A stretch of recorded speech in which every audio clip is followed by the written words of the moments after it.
Símbolos de muerte en una cámara subterránea del Capitolio. George Washington transformado en un dios. Monumentos representativos y sedes de poder de los Estados Unidos alineados con las estrellas en Washington, D.C. Investigaciones secretas del gobierno sobre el poder de la mente. El escritor Dan Brown ha causado un gran revuelo con estas y otras insinuaciones en su provocadora obra de ficción ambientada en Washington, D.C. Examinamos a continuación todos estos secretos y, separando realidad de ficción, nos aventuramos en busca del símbolo perdido.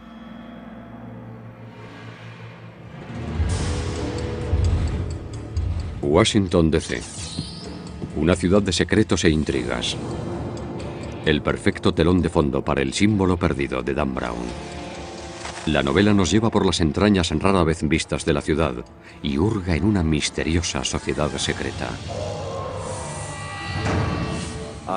He leído esa obra fantástica, relatada con un gran detalle. Y no es más que eso, fantasía, pero es una obra destacada para los defensores de las teorías conspirativas y es evidente que Dan Brown bebe de esas mismas fuentes. Pero ¿nos está contando Brown la verdad o el Washington, D.C. que nos presenta es un personaje de ficción más? Vamos a estudiar las páginas de El símbolo perdido para separar los hechos de la ficción. En el libro, el edificio del Capitolio de los Estados Unidos es la clave de un misterio que empieza a desvelarse. Es donde el protagonista de la novela, el profesor Robert Langdon, comienza su investigación y donde nosotros comenzamos nuestro examen. En el libro, Langdon dice a sus alumnos que el diseño del Capitolio hunde sus raíces en la sociedad secreta más antigua y extensa de los Estados Unidos, la francmasonería. Esto es un hecho. Un ilustre masón jugó un papel fundamental en su planificación, el primer presidente de los Estados Unidos, George Washington. En mi opinión, Washington merece más crédito del que se le concede en cuanto al trazado y aspecto de la ciudad de Washington. Él aprobó los planos, decidió qué planos se utilizarían, decidió que el edificio se construyera con piedra en lugar de ladrillo. Otro hecho que se menciona en el libro es que la ubicación del Capitolio fue sugerida por un francés, el urbanista mayor Pierre L'Enfant. Esto también es cierto. Yo creo que el plan original era eclipsar a Inglaterra en todos los aspectos, y se decidió que todo comenzara aquí. Pero francamente Washington, D.C. era entonces nada más que plantaciones de tabaco. De hecho, a los diplomáticos británicos se les incentivaba con una asignación tropical adicional para que vinieran a servir aquí, porque se consideraba un destino poco deseable inicialmente. Cuando L'Enfant estaba allí intentando visualizar cómo sería la ciudad, describió esta colina como un pedestal en espera de un monumento.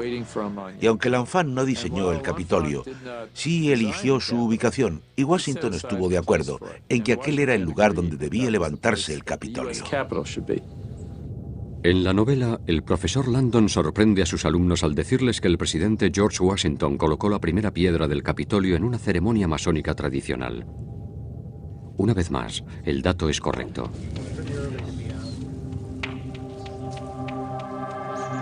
La mañana del 18 de septiembre de 1793, el presidente Washington encabezó una procesión hacia el emplazamiento.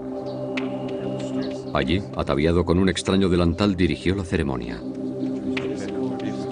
Se ofrendaron artículos tradicionalmente masónicos como trigo y frascos que contenían aceite y vino. De esta manera se puso la primera piedra del edificio del Capitolio. Lo que el libro no dice es que hoy esa primera piedra, la piedra angular, no está. Una placa conmemorativa es todo lo que queda. ¿Se estarán ocultando los orígenes masónicos del edificio? Durante esta última década aproximadamente, algunos trabajadores del Capitolio han bajado con detectores de metales al sótano para intentar encontrar esa placa de metal original que indicaría el lugar donde se colocó la primera piedra. Pero nunca se encontró y eso nos lleva a sospechar que durante las obras de 1960, cuando se reformó la fachada este del Capitolio, se destruyó esa primera piedra original sin que nadie se diera cuenta de que estaba allí. Así que quizás no hay ningún encubrimiento, pero ¿qué hay de los otros secretos a los que hace referencia Dan Brown en El símbolo perdido? ¿Hay un arquitecto del Capitolio que tiene acceso exclusivo a los niveles secretos y salas ocultas? Sí. Hay unas 500 habitaciones en el Capitolio y muy poca gente ha visto la mayoría de ellas. La única persona que tiene acceso a todas las habitaciones es el arquitecto del Capitolio, porque él es el encargado de conservar y proteger el edificio. En el libro, el arquitecto del Capitolio atraviesa una serie de pasadizos subterráneos ocultos. ¿Es eso posible? Dado que la imagen externa del Capitolio estaba tan fijada en la mente de la gente, no se podía hacer nada que cambiara el aspecto exterior del edificio. De manera que solo quedaba ampliar hacia abajo. Hay 4 pisos subterráneos, es decir, 4 pisos bajo el lugar donde George Washington puso la primera piedra. Hay oficinas del Senado y la Cámara de Representantes, y hay un enorme centro de visitantes. En la novela se describe también una serie de túneles que conectan el Capitolio con algunos edificios circundantes. ¿Existen realmente? ¿Y cuál es su finalidad? Hay un túnel que conecta el centro de visitantes con el edificio Jefferson, que es el edificio principal de la Biblioteca del Congreso, que está situado enfrente. ¿Pero hay otros túneles secretos? Los otros túneles que hay bajo el Capitolio son conductos de vapor, de agua y otras instalaciones. También hay pasajes para acceder de un edificio a otro, y después desde los 3 edificios de oficinas del Senado y uno de los edificios de oficinas de la Cámara de Representantes, hay una línea de metro que los conecta con el Capitolio. En el libro, el experto en simbología llega al Capitolio para dar una conferencia, pero en lugar de ello descubre una mano humana cercenada. Landon describe cómo esta mano adornada con una serie de tatuajes simbólicos se asemeja a la legendaria mano de los misterios, una especie de invitación o clave para comprender la antigua sabiduría. Tal símbolo existe. Se dice que sus orígenes se remontan a los tiempos bíblicos del rey Salomón, cuando se tendía la mano a los recién llegados que entraban en su templo de sabiduría. La leyenda también dice que la mano tenía el poder de resucitar a los muertos si se llegaban a descifrar sus tatuajes crípticos. ¿Pero tiene la mano algo que ver con los masones o es simplemente un recurso dramático utilizado por el malo de la novela? La mano de los misterios era algo extraño ahí. No veo la relación entre la mano de los misterios y el ritual masónico según yo lo conozco, según yo lo entiendo. Es, no sé, una licencia poética. En el libro, lo más desconcertante es a dónde apunta la mano. El mural de la cúpula del Capitolio. El artista italiano Constantino Brumidi pintó este fresco en el año 1865. Se lo conoce como la apoteosis de Washington. Representa a un George Washington divinizado rodeado de figuras de la mitología clásica, la diosa Victoria a su izquierda y la diosa Libertad a su derecha. Entre las 2 diosas hay 13 doncellas, cada una con una estrella sobre la cabeza que representan a las 13 colonias. Entre las diosas aparecen científicos de la época, incluido Benjamin Franklin, que recibe la sabiduría de los dioses. Un presidente de los Estados Unidos transformado en un dios. ¿Era esa la intención del autor de la pintura o el libro ofrece su propia interpretación? El mismo Dan Brown interpreta la pintura como un símbolo de la confianza en el potencial humano, pero le impone su propio significado para acomodarlo a sus fines literarios. Por eso se lo llama ficción. Pero la historia está repleta de ejemplos de líderes que se convierten en algo más que simples mortales a los ojos de la gente. Siempre ha existido la tendencia de convertir en dioses a nuestros héroes, de manera que eso no es nada nuevo. Hay muchos otros héroes en la historia que se transforman en dioses. Se intentó hacer un dios de Alejandro Magno y de otros personajes famosos. Quizá la pintura simplemente hace énfasis en la reputación semidivina que tenía Washington entre los estadounidenses de la época. No se puede decir lo mismo de los personajes que lo rodean. Está acompañado por 13 doncellas. Hay una historia curiosa detrás porque el artista, Brumidi, salió a buscar mujeres de la noche para que posaran para él para pintar sus vírgenes. El profesor de la novela de Dan Brown obvia ese pequeño detalle. Sin embargo, el profesor Landon habla de otra obra de arte controvertida que se expone en la rotonda. Una escultura de George Washington medio desnudo como el dios griego Zeus. Es cierto. Eso implica que Washington jugaba un papel muy especial en la sociedad norteamericana. Cada vez que los otros fundadores estaban contra la pared y había que elegir al líder entre todos los líderes, ese era George Washington. Los estadounidenses lo sabían. Nunca ha habido un presidente tan querido por la mayoría de estadounidenses como George Washington. Un periodista escribió un artículo en el que decía que si George Washington se presentara para presidente, conseguiría todos los votos. Y no se refería a votos electorales, se refería a cada uno de los votos de cada uno de los norteamericanos. De manera que tal vez George Washington era casi divino entonces. Pero ¿por qué un dios griego? ¿Y por qué con el torso desnudo? El Congreso compró una estatua de Washington. Se sintieron un tanto avergonzados cuando la descubrieron y vieron que Washington solo llevaba una pequeña túnica que le cubría el regazo. Al público no le gustó. Uno de los primeros comentarios que se hicieron en cuanto se descubrió fue que parecía que acababa de salir del baño y estaba cogiendo una toalla. Cuando Nathaniel Hawthorne vio la estatua, dijo que ni la propia madre de Washington le vio nunca desnudo. En 1964 la estatua fue trasladada desde el Capitolio y se exhibe ahora en el Museo Smithsonian de Historia Americana. Pero en el Capitolio queda otro recordatorio del legado de Washington, tal como se sugiere en la novela. Hay una estrella incrustada en el suelo de la cripta del Capitolio. La intención era enterrar a George Washington en el Capitolio, debajo de esa estrella. Habría sido algo muy simbólico. La tumba de Washington, que nunca fue ocupada por Washington, se encuentra todavía bajo esa estrella que hay en el centro. Aunque el libro no lo refleja, la razón por la que Washington no fue enterrado en el Capitolio se remonta a la noche de su muerte. En diciembre de 1799, a la edad de 67 años, Washington agonizaba por una grave infección en la garganta. Poco antes de morir, debilitado por las sangrías, le pidió a Marta que le hiciera un último favor. Había escrito 2 testamentos. Le llevaron las 2 copias de los testamentos y dijo: «Quema este delante de mí». Nunca sabremos qué diferencia había entre uno y otro.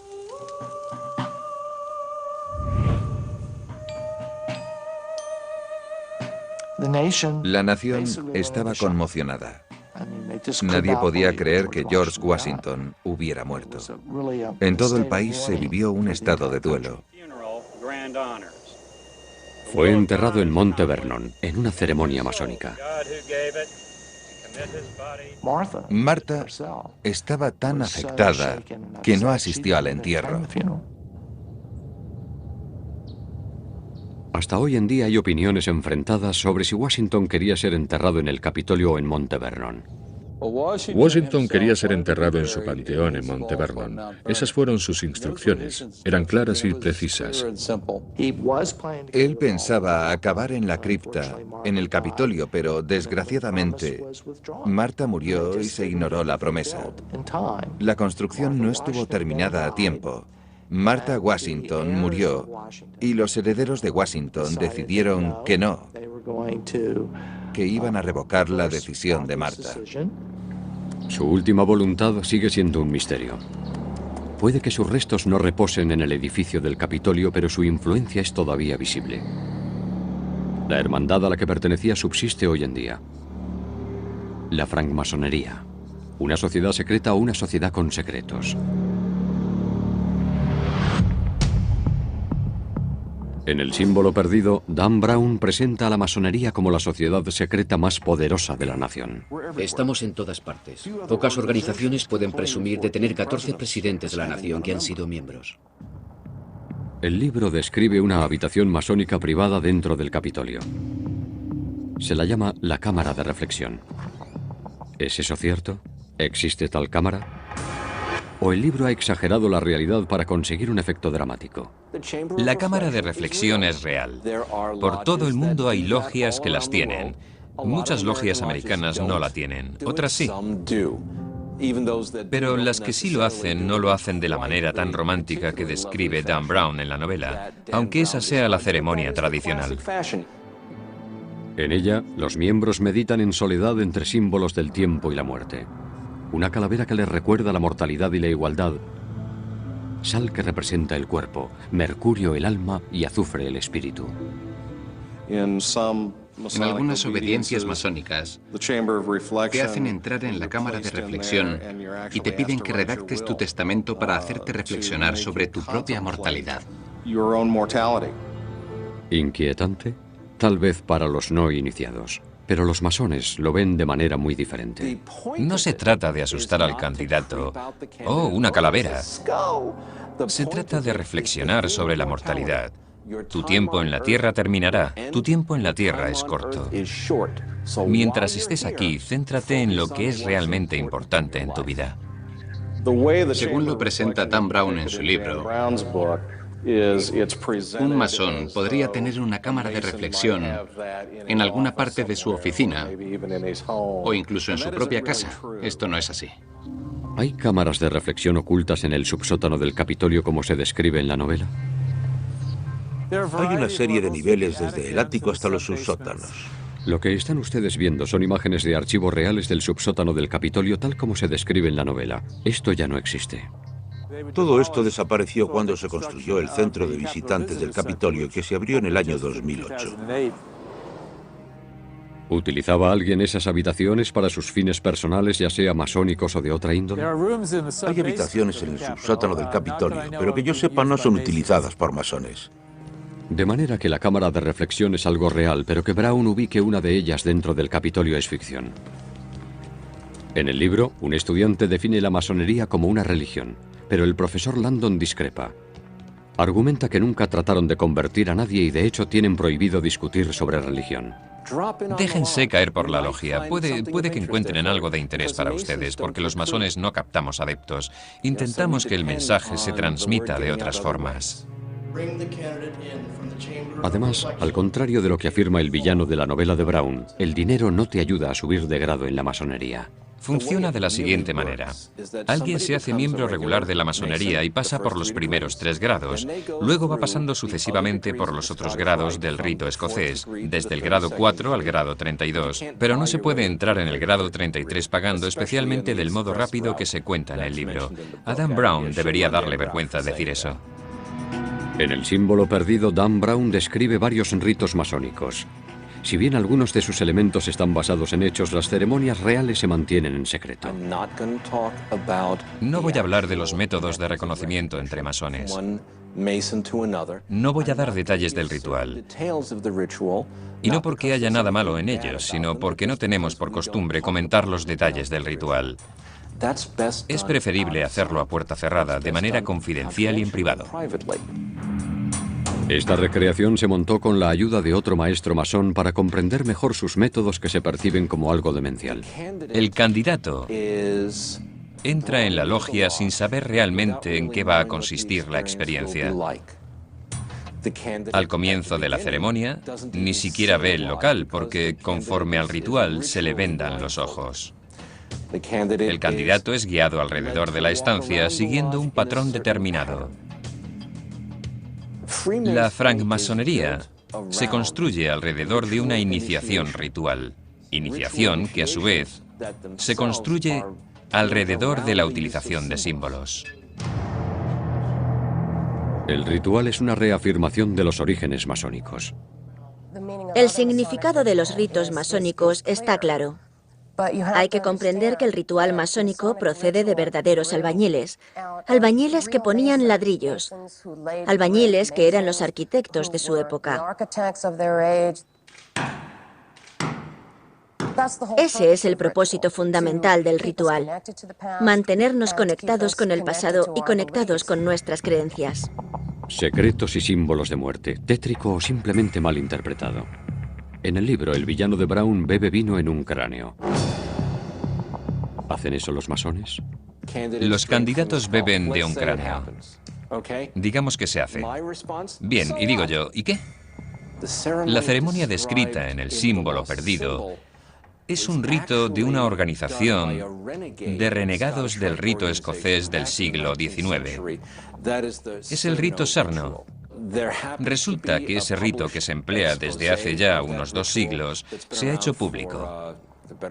y en él se apoya Dan Brown. No es el ritual que emplea hoy el rito escocés en la jurisdicción sur. Lo único que asusta del ritual es cuando se saca de contexto. Oh, que me corten la garganta si alguna vez rompo este juramento. Que me abran el pecho y dejen expuesto mi corazón. Todo eso es solo teatro. En el libro, un estudiante se refiere a los disparatados rumores que rodean a los masones. Eso es definitivamente cierto. Esa gente debe tener poder, debe tener mucha influencia, y la única razón por la que no vemos cómo ejercen su influencia es porque son muy buenos guardando secretos. Se les acusa de ser extraterrestres reptilianos. Creo que se les acusa de más cosas que a ningún otro grupo. Y creo que en parte el motivo es que el ritual se mantiene en secreto.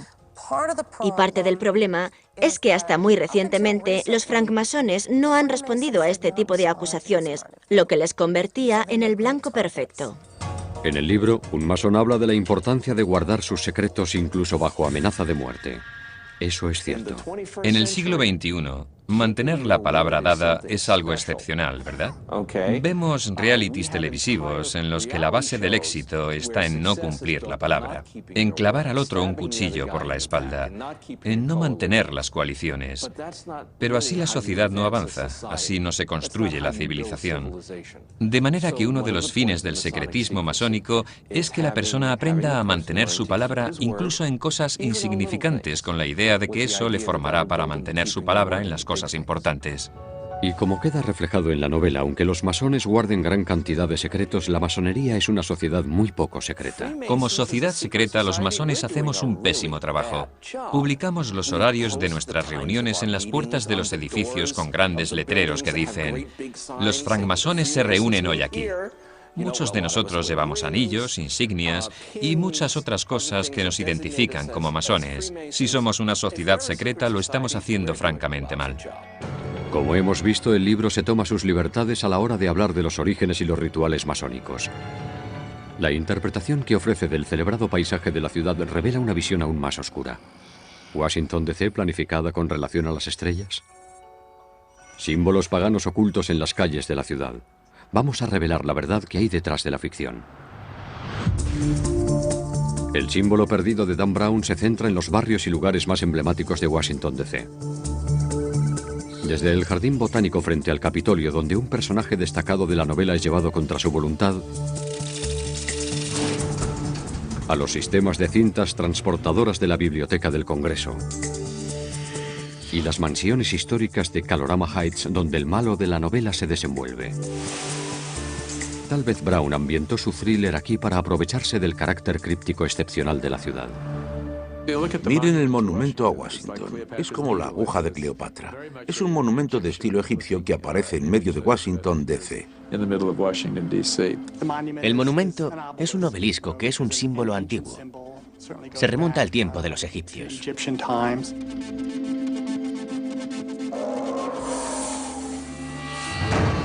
Básicamente es un símbolo fálico gigante que también, como he dicho, tiene relación con el sol, con lo masculino. En el libro se afirma que el monumento a Washington tiene un remate de aluminio con la inscripción Laus Deo, Dios sea alabado en latín. Eso es cierto, pero nadie puede verlo. El extremo era este pequeño pedazo de aluminio. El aluminio era muy valioso cuando se terminó el monumento en 1886. Ahora, en esta época, sería como el oro. Brown también afirma que muchos de los padres fundadores practicaban el antiguo arte de la astrología. Eso es otro hecho.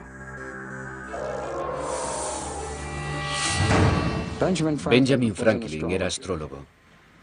En el almanaque del pobre Richard se pueden ver sus predicciones, ya sea del tipo atmosférico o sobre personas y cosas así.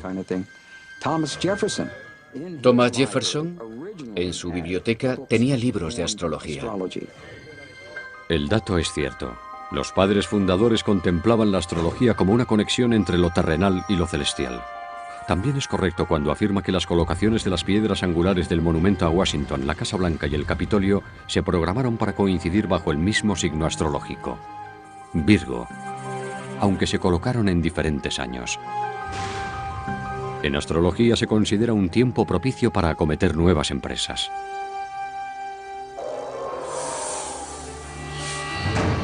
La gente pregunta qué tiene que ver Virgo con Washington DC. Es una constelación. Bien, en realidad tiene que ver con lo sagrado femenino. La mitología, la guerra, la religión, si quiere. Podría definirse como algo pagano que se remonta a la Isis de los egipcios. Las diosas persas de la feminidad, la sexualidad, la maternidad. Lo que el libro no menciona es que el signo de Virgo también jugó un papel en la Constitución de los Estados Unidos. Mayor evidencia de que los padres fundadores acudían a la astrología para tomar decisiones importantes. Virgo tiene una gran influencia en los Estados Unidos de América. Nuestra Constitución, 17 de septiembre, ¿verdad? Si se fijan en fechas importantes, descubrirán que Virgo está presente.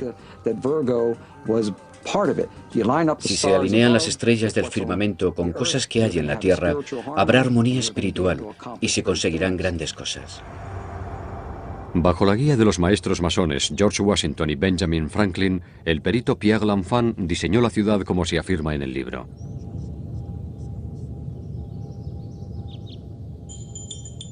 En el libro, Brown describe a los padres fundadores creando Washington como una realización de la Ilustración, una nueva Atlántida, donde la razón, la ciencia y la libertad triunfarían sobre la ignorancia y la oscuridad. Esto es un hecho. Aunque no se menciona en el libro, George Washington en particular creía que esta capital debía ser tan grandiosa como la más grandiosa del mundo. Washington sentía que tenía que ser una ciudad monumental.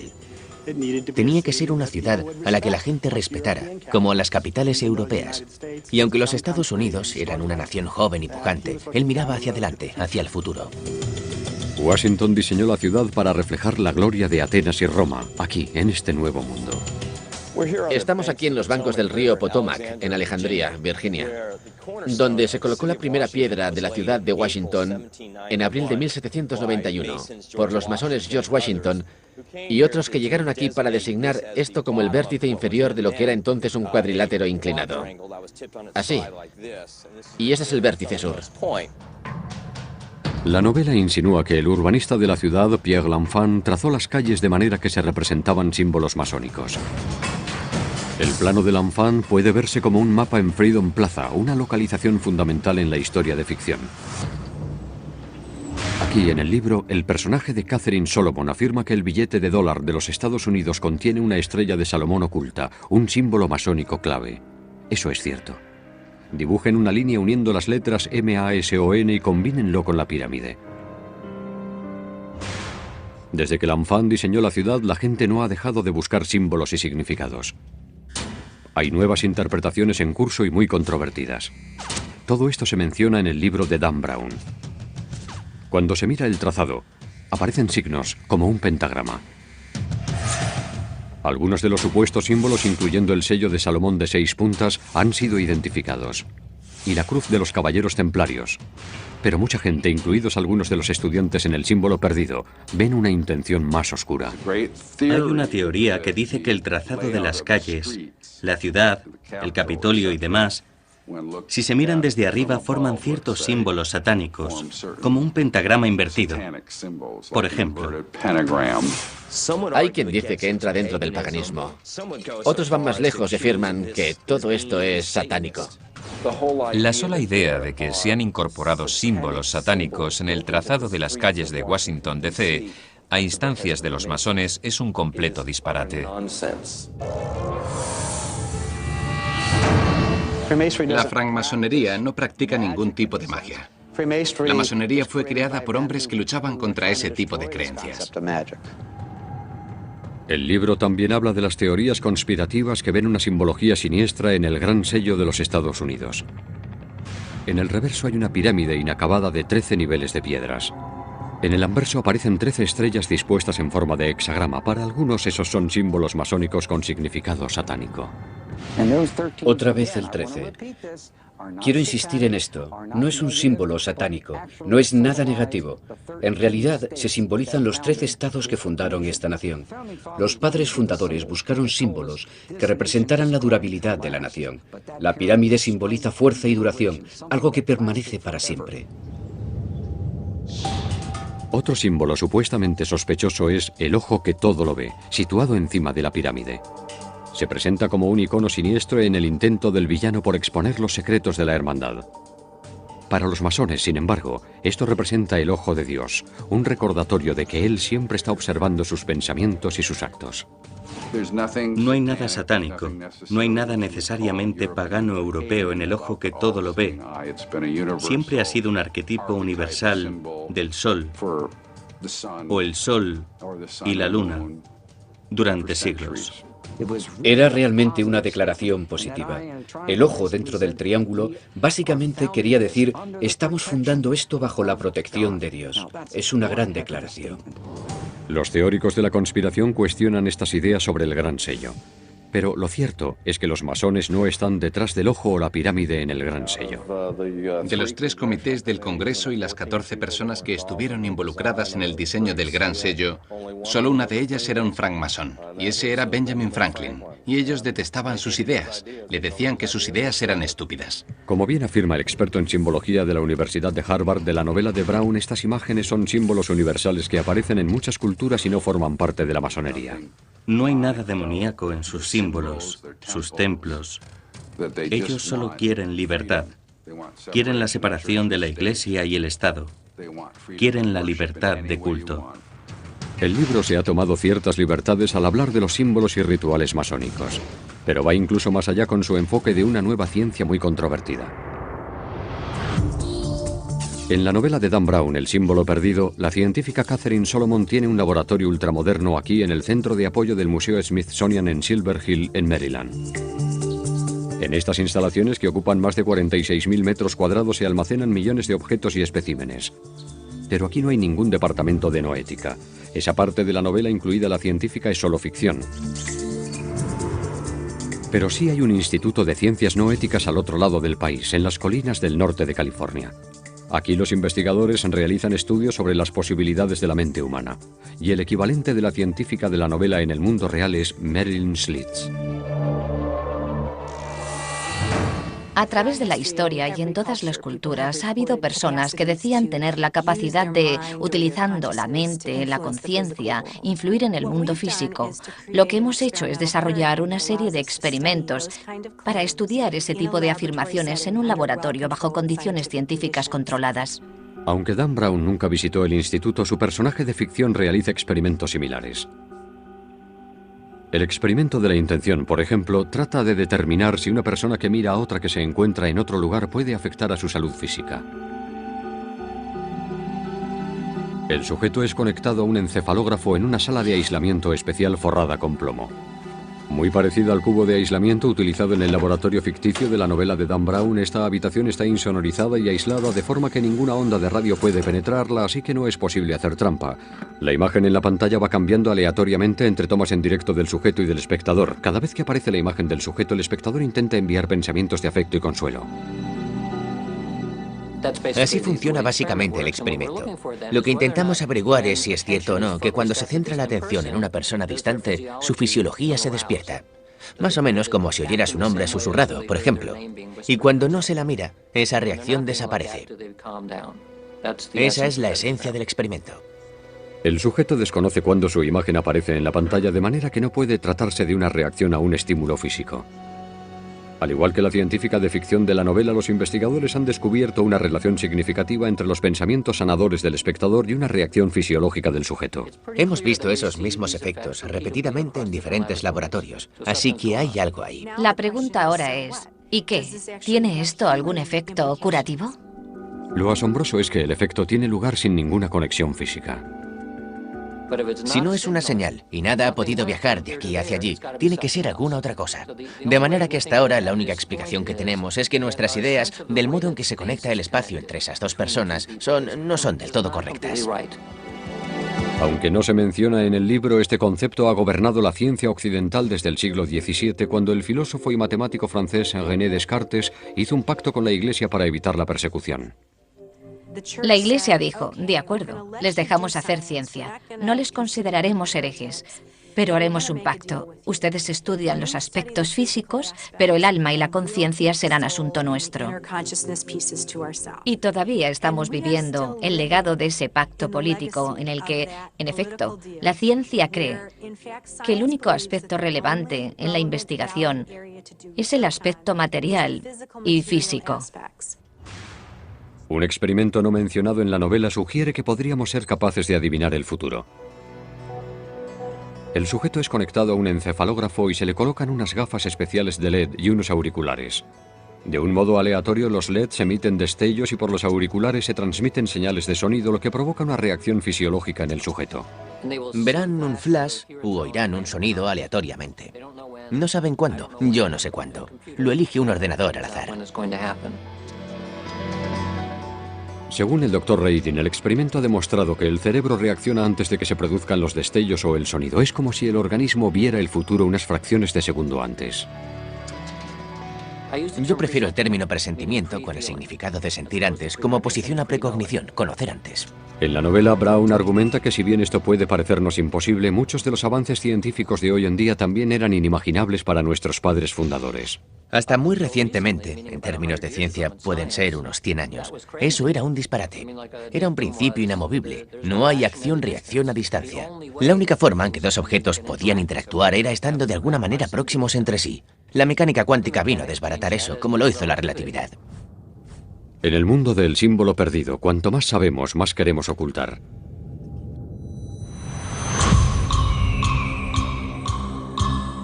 En un momento crítico de la novela, la vida de un personaje principal pende de un hilo. Para salvarse le pregunta a un extraño: ¿no hay ayuda para el hijo de la viuda? La frase es en realidad una señal masónica secreta de socorro. El libro hace referencia a una obra ceremonial real que representan solo los masones de más alto grado. La ceremonia hunde sus raíces en la tradición masónica más antigua y es considerada el ritual masónico más sagrado. En dicha obra aparece un personaje, Hiram Abiff, el maestro constructor del templo del rey Salomón, enfrentándose a un grupo de ladrones. Los ladrones amenazan con quitarle la vida si Hiram no les revela una contraseña secreta.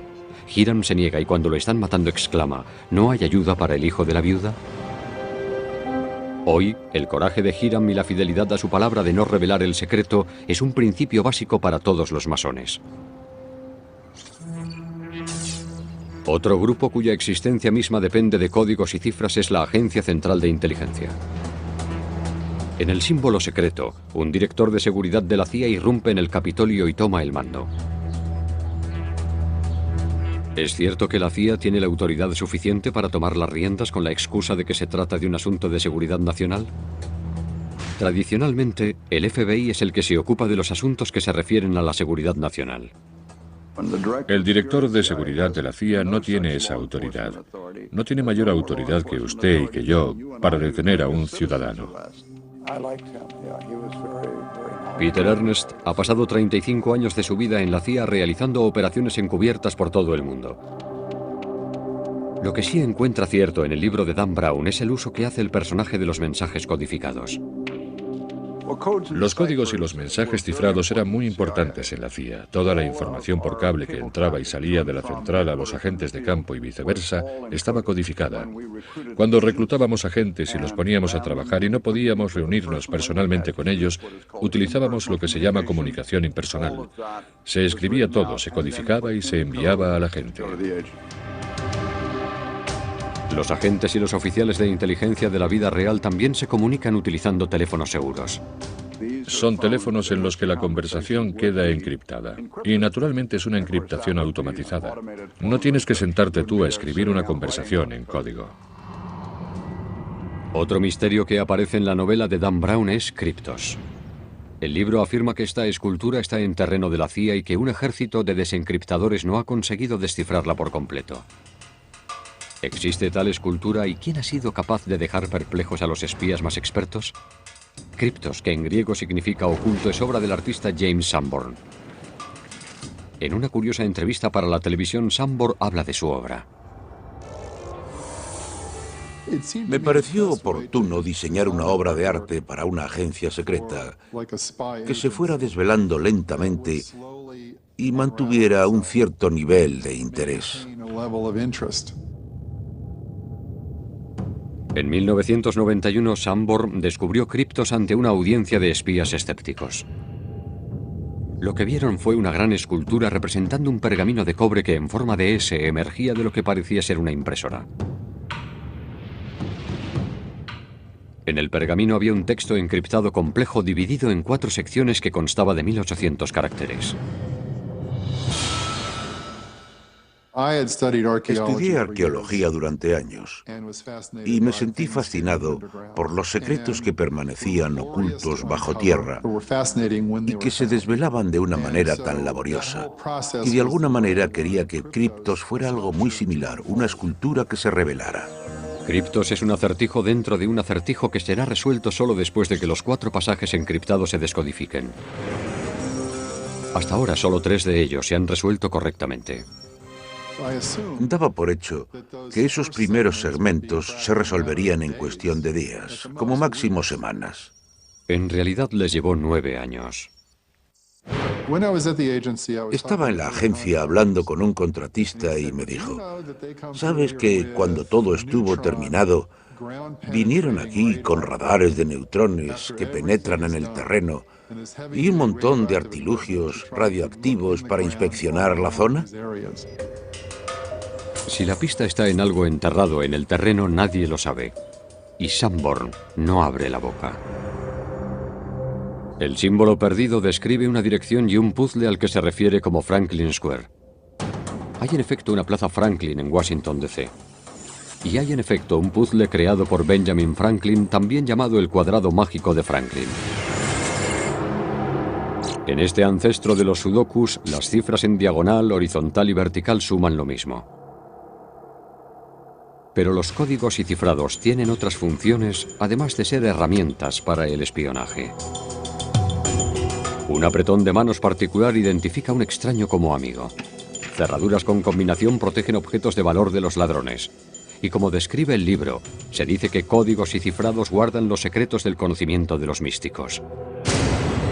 De hecho, el título inicial de El símbolo perdido hacía referencia a un antiguo texto críptico conocido como La llave de Salomón.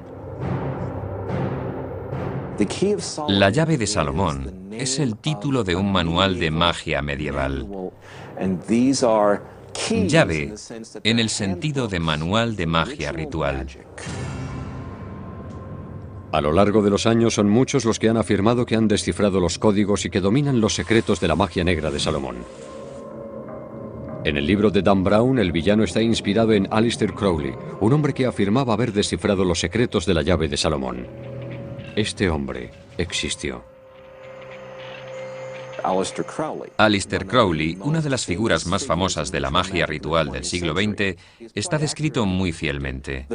El propósito básicamente es obtener poder.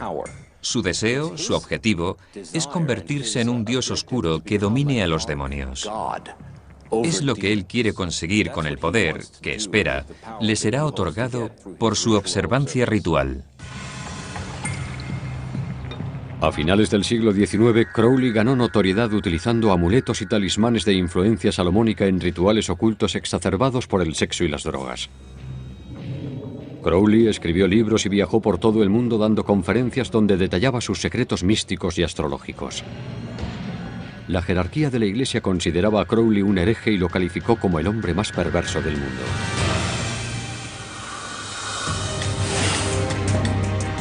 Los rituales de magia negra son solo uno de los pasajes oscuros en el símbolo perdido de Dan Brown.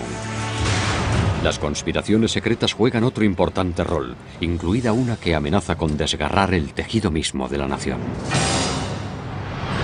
En el símbolo perdido de Dan Brown, el malo de la novela cree que una vez alcance el grado más alto de la masonería, todos los secretos le serán revelados. ¿Es uno de ellos la creencia de que los masones se convierten en dioses como muestra la imagen de George Washington en la bóveda de la rotonda?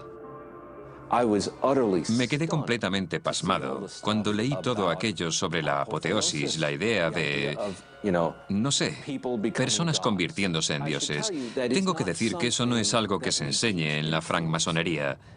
No es que vaya en contra de las enseñanzas masónicas, es que simplemente no es algo que se diga. Dan Brown parece haber tomado prestada la idea de la religión mormona.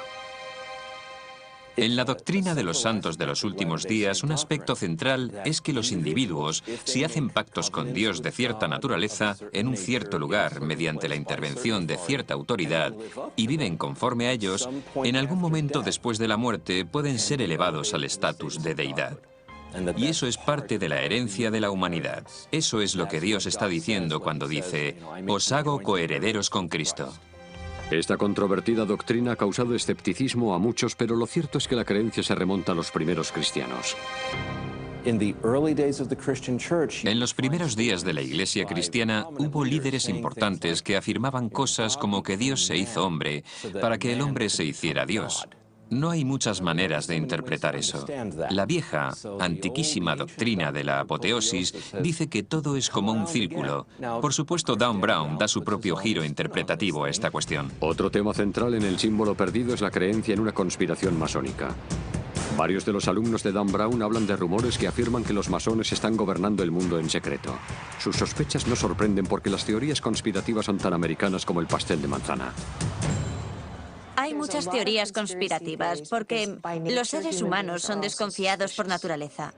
Algunas personas son más propensas a querer saber, querer explicar y querer resolver algo que para ellos no tiene sentido. La conspiración es uno de los modos de explicarlo todo.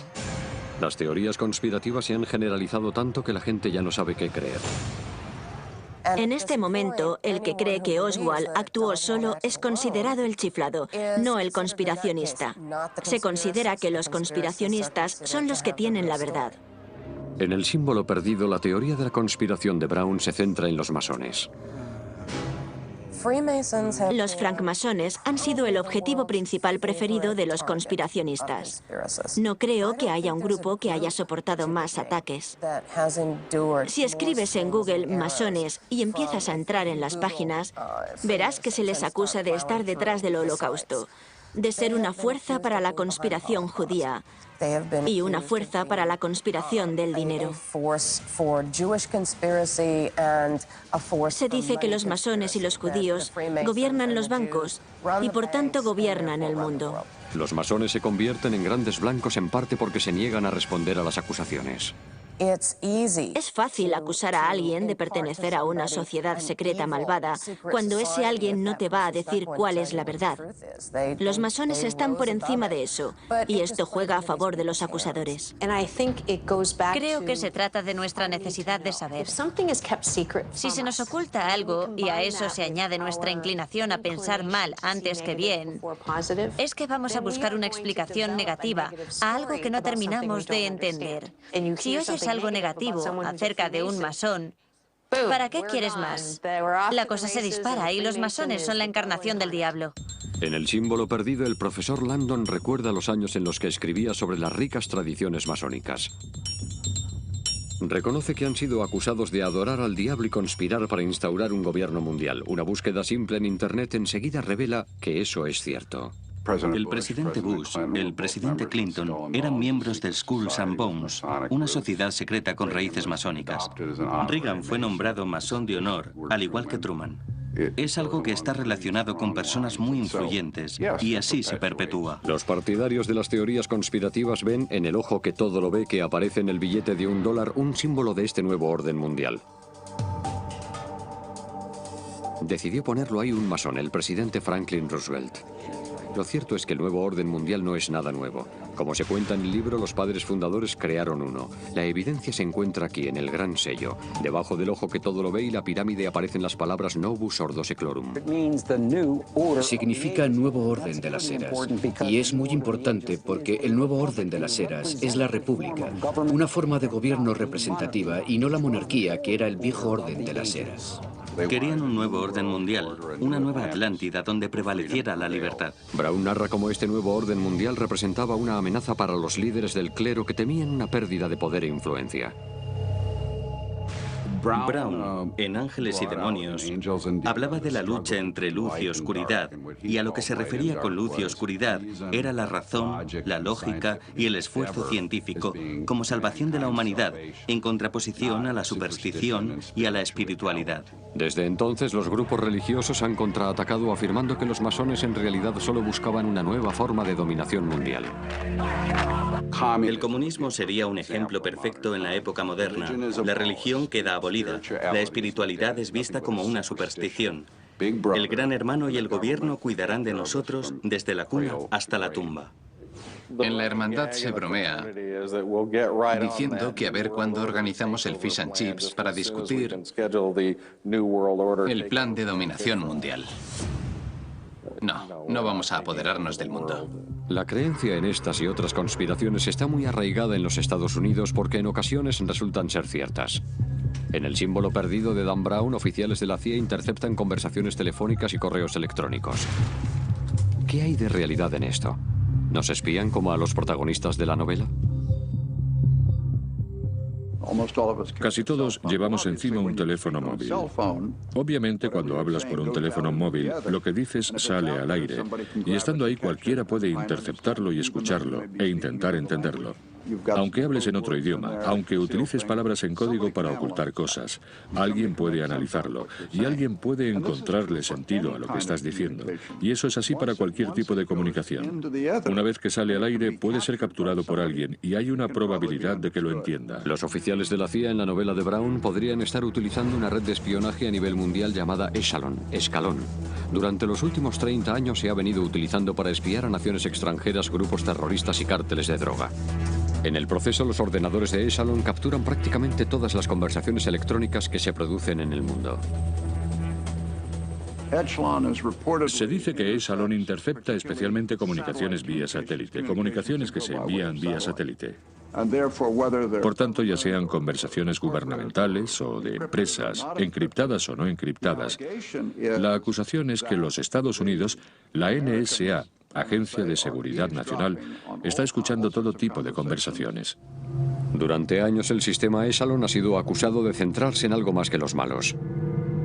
Durante la guerra de Vietnam, el sistema Echelon supuestamente habría espiado las protestas pacifistas. En los 90, varios gobiernos europeos denunciaron que Echelon estaba siendo utilizado para el espionaje económico. Es una acusación que la CIA desmiente.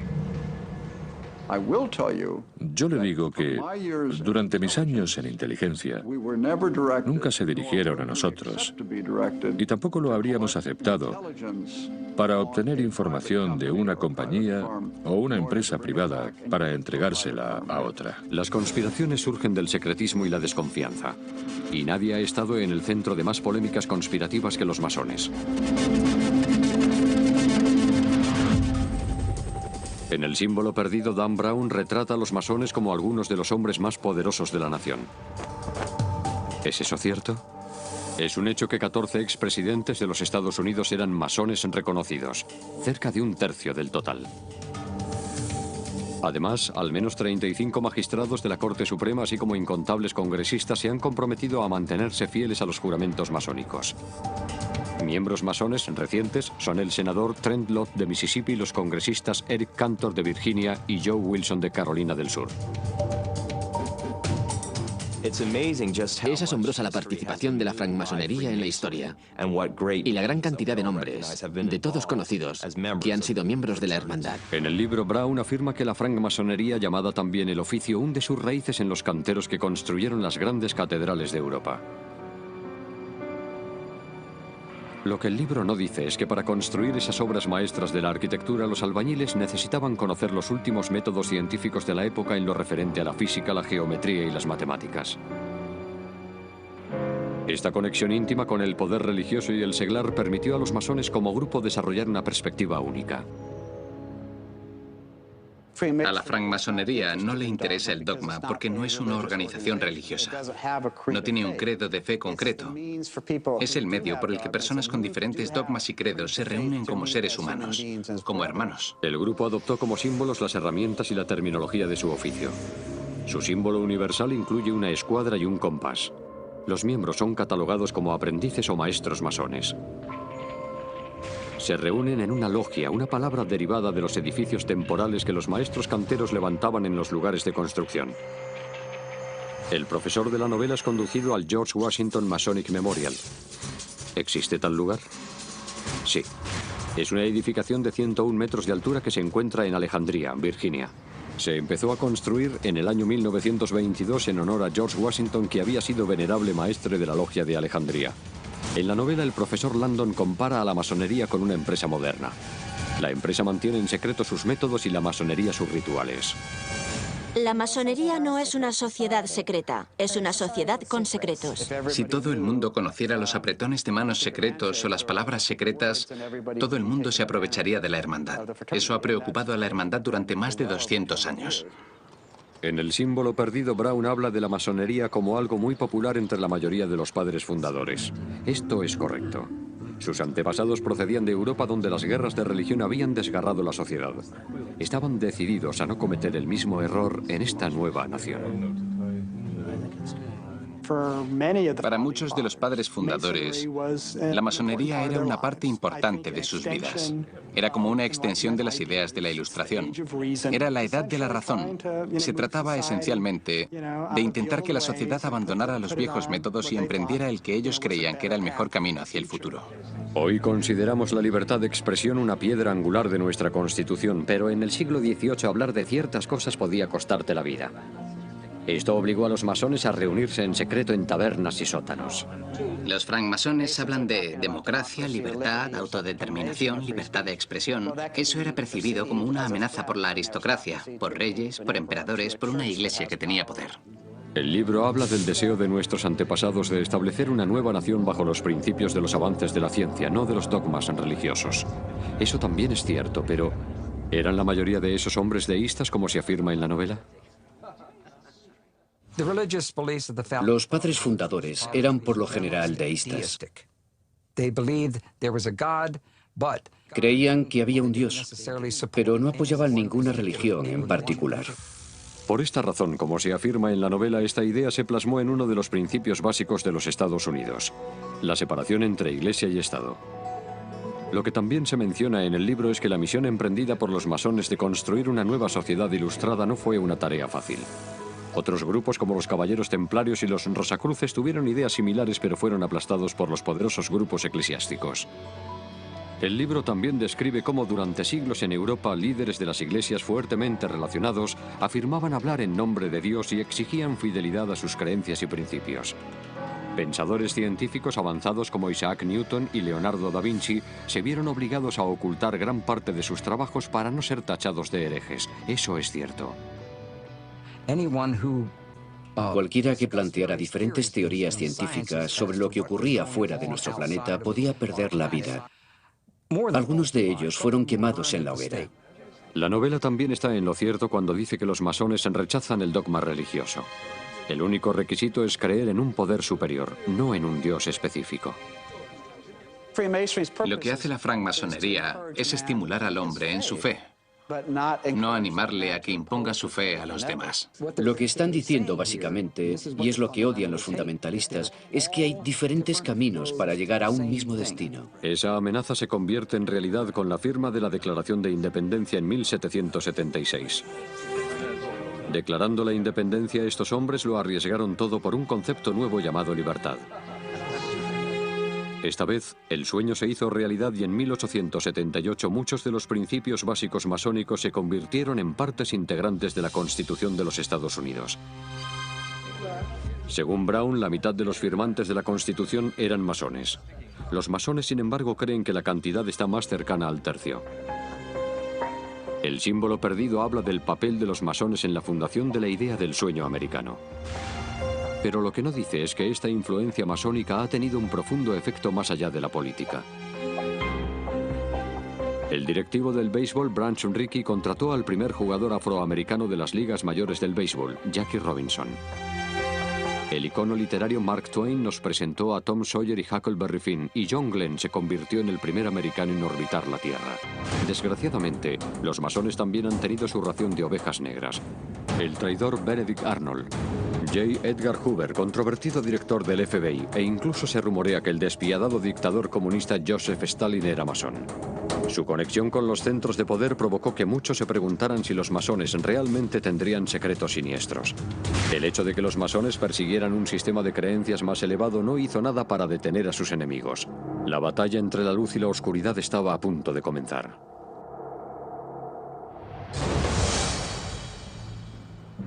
El objetivo del villano de El símbolo perdido son los masones, lo que incluye a algunos de los hombres más poderosos de la nación. ¿Es posible acabar con una sociedad tan secreta? El secretismo asociado con la masonería ha alimentado la desconfianza y el miedo entre los no pertenecientes a la sociedad desde la fundación del país. Se cree que los francmasones tienen cierto tipo de influencia sobre sus miembros que trasciende la obligación del miembro para con su familia o el Estado. De manera que los masones son ese grupo oscuro subversivo que está haciendo algo malo. Pero no siempre fue así. Después de la Revolución Americana se dispararon las inscripciones en la masonería. El hecho de que Washington la convirtiera en una parte tan importante de su vida y que hiciera cosas como poner la primera piedra del Capitolio como francmasón atrajo la atención de la gente a la francmasonería, que se convirtió en algo muy popular. Su popularidad, sin embargo, representaba una amenaza para los líderes religiosos recelosos de las creencias deísticas masónicas. En el libro, Dan Brown escribe sobre cómo la gente desarrolló una percepción deformada de la masonería. Eso es cierto. Durante años, una batería de acusaciones avivó los temores de muchos no masones que se preguntaban qué ocurría realmente dentro de los templos masónicos. El villano de la novela actúa movido por esa desconfianza. Todo lo secreto genera desconfianza, especialmente en una república donde se afirma que todos somos iguales y en la que como estadounidenses siempre hemos defendido la transparencia. Por eso la masonería ha despertado tantas suspicacias. Lo que el libro no explica es que esas desconfianzas estallaron en 1826 con la desaparición de un masón descontento muy conocido llamado William Morgan. Este es uno de los puntos en los que Dan Brown utiliza un dato histórico como inspiración para trasladarlo al mundo actual. Cuando Morgan anunció que estaba escribiendo un libro donde exponía los secretos de los masones, supuestamente varios masones organizaron su secuestro. Desapareció. Supuestamente lo asesinaron, es muy probable. Nadie volvió a saber nada de él. Finalmente, 3 masones fueron sentenciados, pero recibieron condenas mínimas. Se produjo algo parecido a un pánico nacional contra la masonería. Se quemaron logias. Los masones fueron ridiculizados. Algunos incluso recibieron palizas en la calle. La membresía cayó en picado en algunos lugares hasta perder a todos sus miembros. En los años 1830 se creó el partido antimasónico que presentó como candidato a un ex fiscal general de los Estados Unidos, William Wirt. Wirt se enfrentó al masón Andrew Jackson y perdió. Pronto se convirtió en una anécdota en la historia. Pero más de un siglo y medio después, William Wirt volvió a ocupar los titulares. Alguien entró en la cripta de Wirt y se llevó su calavera. No se supo nada más del asunto hasta que casi 30 años después un informante anónimo afirmó estar en posesión de la calavera. El informante anónimo colgó y no volvimos a saber nada hasta un año después. La siguiente llamada que recibimos en relación con William Wirt la realizó el concejal de Washington D.C., Jim Graham, que nos informó de que le habían entregado la calavera y le habían pedido que se asegurara de devolverla al lugar al que pertenecía. Nunca se descubrió con qué finalidad se había robado la calavera de Wirt. Tal vez fuera utilizada en rituales extraños, tal vez se trató simplemente de una gamberrada de estudiantes. William Wirt se convirtió en un símbolo del sentimiento antimasónico que continuaría asediando a la sociedad secreta. Pero durante ese tiempo un nuevo grupo masónico conseguiría el poder, el rito escocés, el mismo grupo que se retrata en El símbolo perdido de Dan Brown. Según algunos tenían un lado oscuro y levantaron muchas sospechas, sospechas que constituyen el núcleo de la novela. El símbolo perdido comienza con una escena aquí, en el edificio masónico La Casa del Templo en Washington, D.C. La novela describe esta estructura colosal como una réplica del templo del rey Mausolo, el mausoleo original. El libro también afirma que el mausoleo contiene los restos de 2 líderes masónicos. En efecto, eso es cierto. La novela describe el edificio. 2 esfinges de 17 toneladas, columnas gigantescas de 10 metros y una enorme puerta de bronce.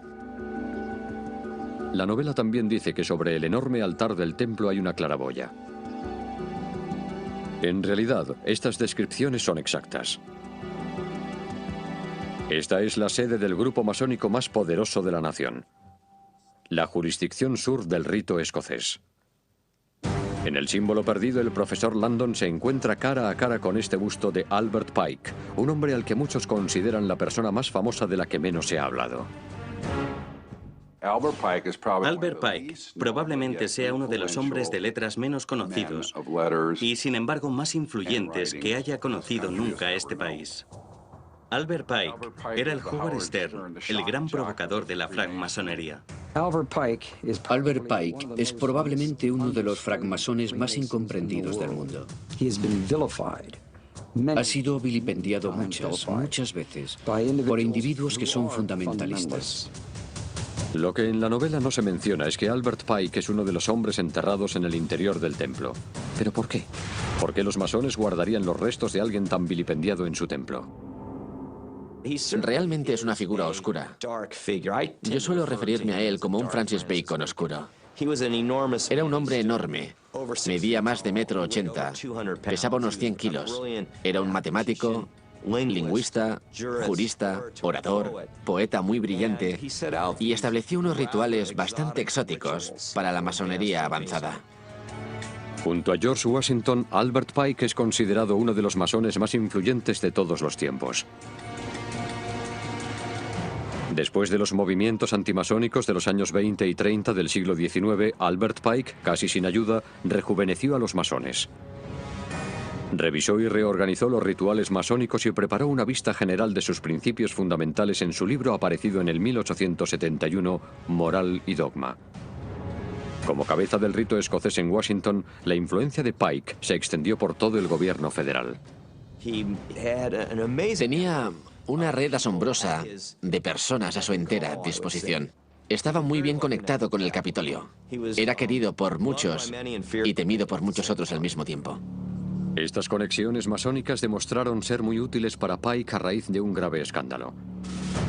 Durante la Guerra Civil, Pike fue acusado de crímenes de guerra mientras servía como general de brigada en el ejército de los Confederados, pero después de la guerra fue perdonado. El presidente Andrew Johnson le concedió el perdón formal en Washington, D.C. durante una ceremonia ritual masónica. Pike devolvió el favor haciendo a Andrew Johnson masón de alto rango del rito escocés. A menudo se dice que Johnson concedió el perdón a Pike porque era un subordinado del gran comendador. Hubo otros rumores. Como Brown menciona en su novela, los masones han sido acusados de muchas supuestas conspiraciones. Una de ellas involucraba a Pike como líder de un grupo secesionista sureño clandestino conocido como los Caballeros del Círculo Dorado. La idea era oponerse al poder y la influencia de los Estados Unidos en Norteamérica por todos los medios posibles, derrocando al gobierno en 1860, dividiendo al país y provocando la guerra civil. Después de la Guerra Civil, otros rumores vincularon a Pike con un grupo aún más controvertido, el Ku Klux Klan. En mi opinión, esos individuos son los mayores fabuladores de los que he tenido noticia. Y me molesta mucho que hagan afirmaciones como que Pike era miembro, uno de los miembros fundadores que crearon el Ku Klux Klan. Mentiras. Los ataques contra Pike continuaron aún después de su muerte. El escritor Dan Brown toca el tema cuando uno de sus personajes describe a los masones como adoradores del diablo. Lo que la novela no menciona es que en 1894 un ex masón contrariado que escribía bajo el seudónimo de Leo Taxil describía a Pike y los francmasones del rito escocés como confabulados con el demonio. Conoció a una mujer que le dijo que era como La ramera, la medium que las logias masónicas utilizaban en sus diabólicas orgías sexuales y ceremonias de magia negra y misas negras a puerta cerrada. El Vaticano lo aprovechó y procuró que se predicara desde el púlpito de todas las iglesias.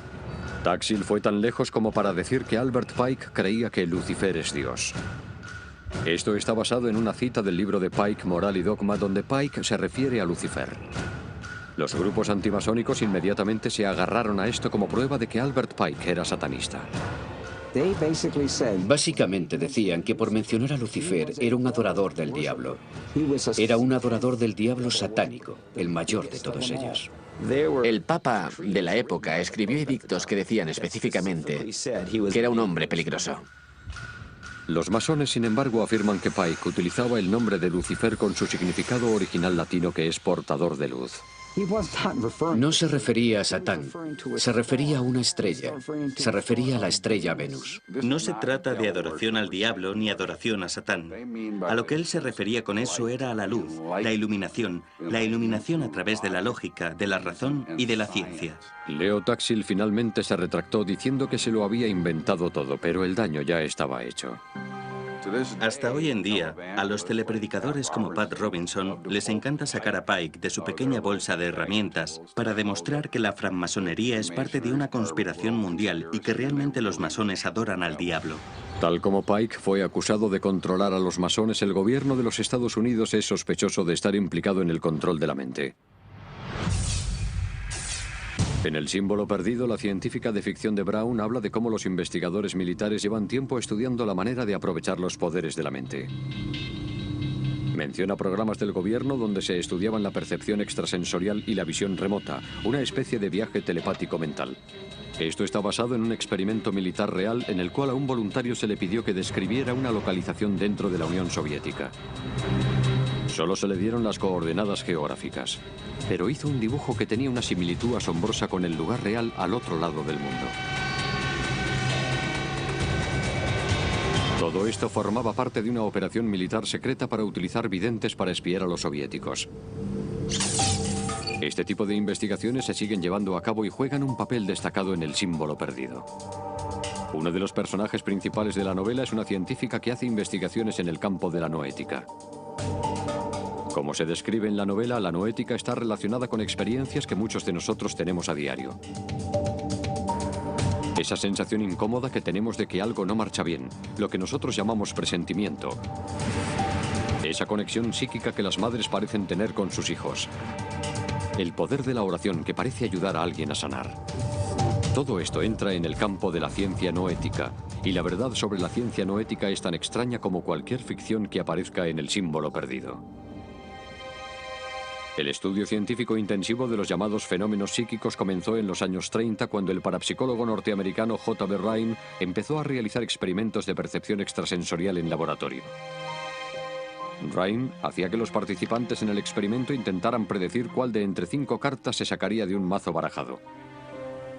Cada mazo tenía 25 cartas, de manera que un porcentaje de aciertos mayor que 1 de cada 5 podía ser un indicio de una capacidad de percepción extrasensorial. Rhine informó de algunos resultados significativos, pero los psicólogos tradicionales y los científicos desestimaron su trabajo por considerar sus métodos imperfectos. Rhine y otros parapsicólogos continuaron trabajando en una relativa oscuridad hasta la época de la Guerra Fría. En 1971, 2 escritores británicos revelaron que científicos de la Unión Soviética habían estado investigando el uso de la percepción extrasensorial como arma. Como menciona uno de los personajes de Brown, los que están en el poder siempre buscan más poder. Un campo en el que estaban particularmente interesados era la visión remota, la capacidad de ver un objeto distante u oculto utilizando la percepción extrasensorial. Los soviéticos también estudiaban la intención, la capacidad de afectar a una persona para bien o para mal, simplemente mirando una fotografía de la persona en cuestión. Una vez tuvieron noticias de lo que estaban haciendo los soviéticos, el gobierno de los Estados Unidos se apresuró a implementar su propio programa. Aquello inició una especie de guerra fría psíquica, en la que a un nivel la gente hablaba de misiles y silos de misiles, y a otro nivel había un equipo de psíquicos a los que se les pedía que utilizaran sus potenciales capacidades para obtener información fidedigna sobre el enemigo. El nombre en clave del programa de los Estados Unidos era Stargate y fue un proyecto financiado por la CIA y la Agencia de Inteligencia de la Defensa. La científica de noética de la novela establece conexiones entre su propio trabajo y el del Stargate de la CIA. Ambos, los soviéticos y los estadounidenses, estaban muy interesados en la noción de la mente sobre la materia, la idea de que la conciencia puede de alguna manera influir en la materia. El programa duró más de 20 años. En su apogeo, el proyecto Stargate tuvo hasta 14 laboratorios investigando simultáneamente la visión remota y obtuvo algunos resultados que parecían indicar que la visión remota no era un mito. Sabemos que hubo casos en los que estos videntes remotos fueron capaces de hacer dibujos muy aproximados a la realidad de instalaciones militares secretas del otro lado del planeta. A pesar de estos resultados prometedores, algunos políticos y altos mandos militares se oponían a financiar con el dinero de los contribuyentes este tipo de investigación. En 1995 la CIA puso fin al proyecto de 20 millones de dólares, pero los militares continuaron utilizando videntes para obtener información. Durante la operación Tormenta del Desierto se recurrió a videntes remotos para intentar localizar misiles Scud ocultos, además de almacenes de armas químicas y biológicas. Hoy, el gobierno asegura que no realiza ya este tipo de investigaciones. Pero el estudio de los fenómenos psíquicos continúa en centros de investigación como el Instituto de Ciencias No Éticas. El instituto fue idea del astronauta y masón Edgar Mitchell, que viajó a la Luna con el Apolo 14 en 1971. Estando en el espacio, Mitchell realizó algunos experimentos extraoficiales de percepción extrasensorial con algunos de sus amigos en la Tierra. A su regreso a casa, tuvo una experiencia que le cambiaría la vida. Edgar básicamente tuvo una revelación durante su regreso de la Luna. Miró al planeta Tierra y, reconociendo que el conflicto era una construcción de nuestra conciencia y nuestra visión del mundo, experimentó un profundo sentimiento de unidad, como si las moléculas de su cuerpo le conectaran con el sistema solar, como si todos fuéramos parte de una especie de todo enmarañado.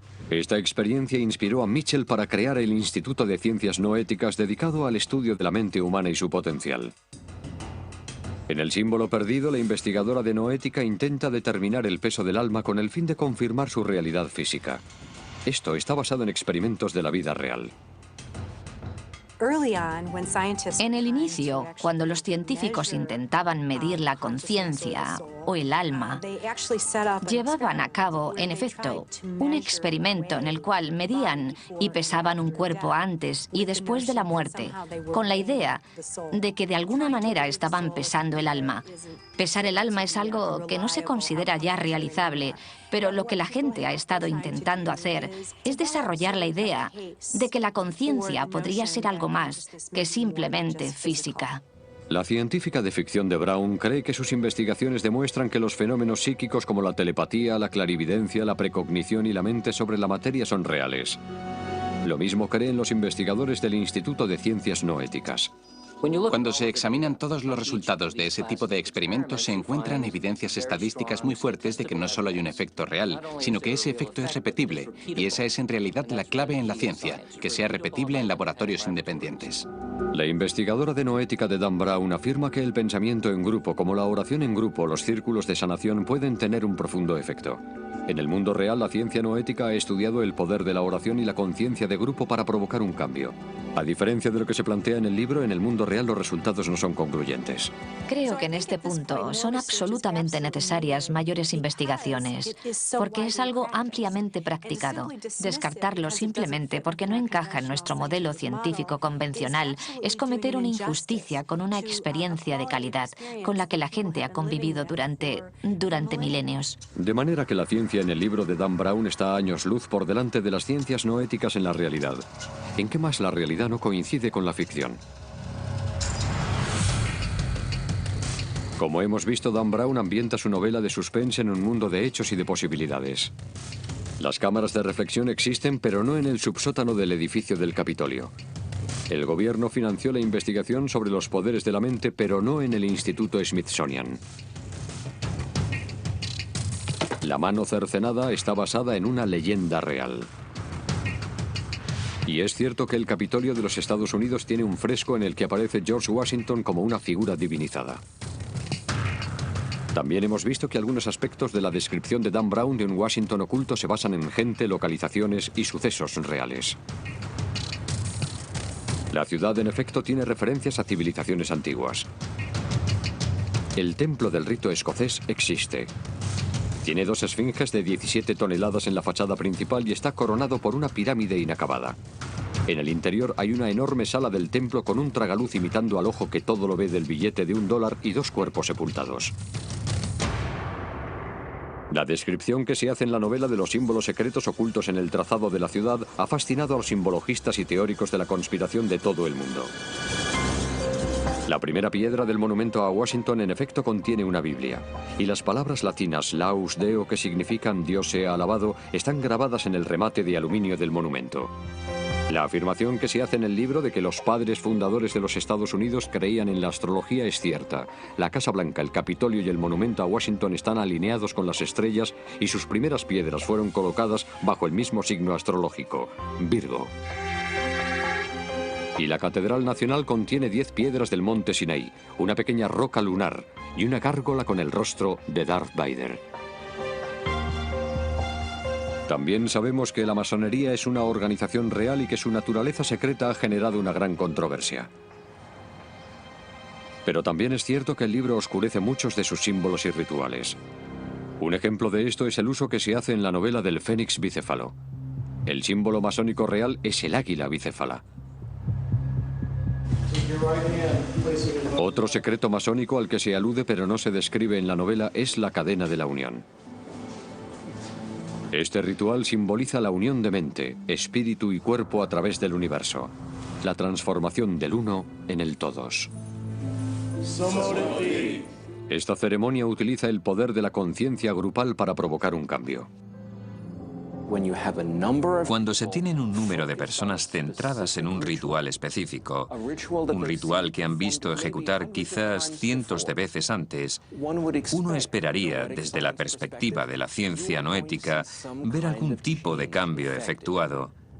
Y ese es realmente el gran fondo religioso de esta novela, la idea de que la apoteosis es posible. ¿Por qué Dan Brown cautiva tanto a sus lectores con historias de códigos y claves? Tal vez sea porque a lo largo de la historia acontecimientos mundiales han cambiado a causa de mensajes secretos. Secretos que se mantuvieron y secretos que no. Una pista en la novela tiene que ver con un rompecabezas único creado por Benjamin Franklin, uno de los padres fundadores más innovadores y francmasón. Benjamin Franklin era un hombre único. Es un hombre que sin ayuda ninguna inventó importantes instituciones sociales, como las bibliotecas públicas y el servicio postal en las colonias. Que escribió convincentemente sobre filosofía política. Era editor y publicó documentos muy importantes, y también era científico en una época en la que la ciencia apenas empezaba a encontrar su lugar.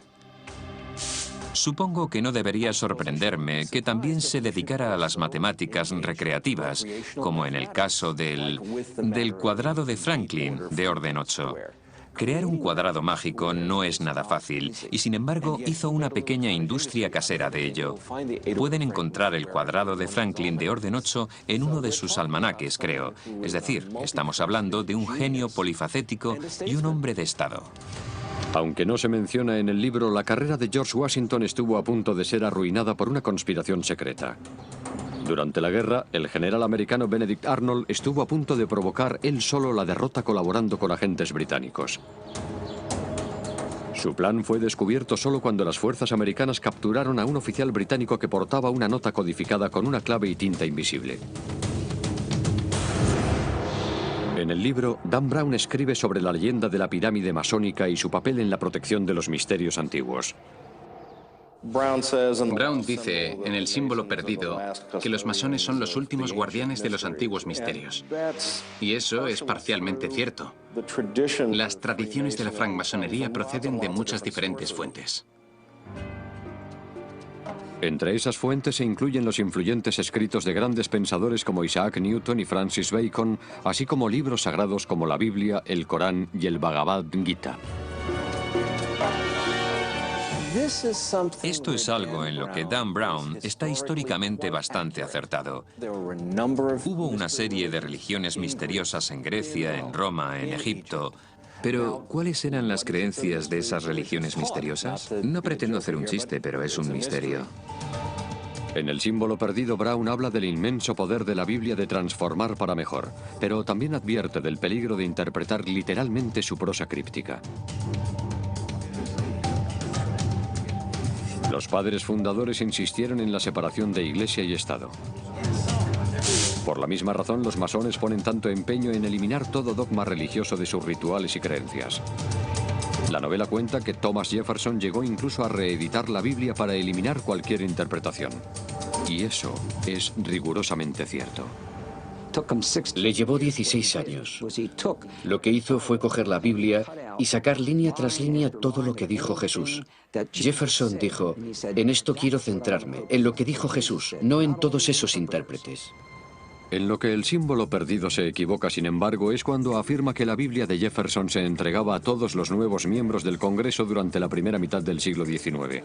Eso ocurrió en el siglo XX. Un tema importante en El símbolo perdido es la idea de la transformación. El villano de la novela de Brown utiliza los tatuajes como una declaración de poder. En la cámara de reflexión, un reloj de arena simboliza el efecto transformador del tiempo. Y una científica no ética habla de la capacidad de la mente de transformar células cancerosas en células sanas. En El símbolo perdido de Dan Brown se habla de la transformación en dos sentidos. Uno es una especie de fanatismo que es muy excluyente y que a la larga conduce a una consecuencia negativa. Se puede pensar en la Alemania nazi como un movimiento de transformación. Y por otra parte, si observamos las tradiciones espirituales y de sabiduría del mundo, vemos que esos tipos de transformaciones pueden conducir a un florecimiento de nuestro potencial humano. Tal como El símbolo perdido ilustra, los padres fundadores comprendieron ese vínculo con el pasado. Juntos forjaron una nación, una nueva Roma, que incorporaba esas creencias. Hay algo que une a todos los masones: la búsqueda de la luz. Buscan la sabiduría, la verdad. Intentan hacer de sí mismos mejores personas con esa búsqueda de la luz. Como hemos visto, la novela utiliza hechos reales para crear una gran obra de ficción. Pero en ocasiones el mundo real es tan fascinante como uno imaginario.